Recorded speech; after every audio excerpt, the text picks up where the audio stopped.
Who do you think has the biggest influence to make positive change, like real change?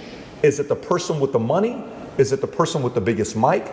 Is it the person that goes into politics? What is the best way to have the biggest impact? Yeah, so I think the world has always only ever been a battle for influence. Even if you look at the current battlefield, Ukraine is next door, it's 5 hours drive away. The battle in Ukraine is not just about tanks and trenches and grenades. It's a battle for influence. Who influences the people within this territory?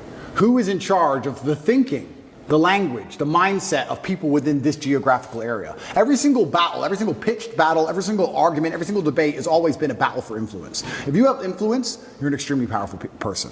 All of us here are some of the most powerful people in the world. How many millions of people listen to us? We have massive influence. And I think you can have influence at the ground level. You don't have to be a famous podcaster or famously well-known to have influence. I would argue that those Romanian grandmas who gave me my food will remember me for the rest of their lives. I would like to believe I gave a positive influence and a positive impact on their lives for the rest of their life. I believe if you go through life and you're genuinely a good person, you try your best to be good to people, and you're honest, and you shake hands, and you don't lie, and you're on time, and you work hard, and you're good to everyone who's good to you, I think you'll have a massive influence. And I also believe, I truly believe that God is extremely giving.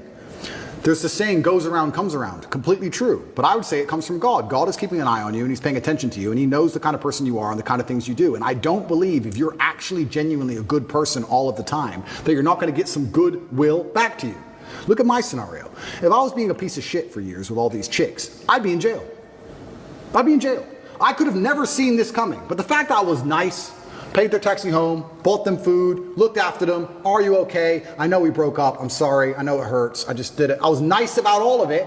Here I am. I'm fine. So I could have never seen this Matrix attack coming.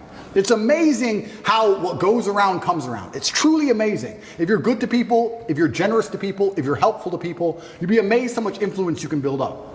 I say this to people all the time. I don't think if you're a hardworking person who is honest, who shakes hands, who tries to learn, who does what they're supposed to do, who has a good heart, that you're truly, really not going to be able to get what you want. I think the universe is absolutely and utterly giving. When I see somebody who says they want something and they don't have it, I don't even think they truly even want it. You can have anything you want in the world. When a guy goes, I want a six-pack, then why ain't you got one? If you wanted it, you'd have it. You'd like it. There's a bunch of things I'd like that I don't have. But I don't want them. Everything I've ever wanted, I've got. I've never wanted something and not had it. We all know what we're talking about here. There's things we'd like. I'd like to be able to figure skate. Not enough to go learn to figure skate.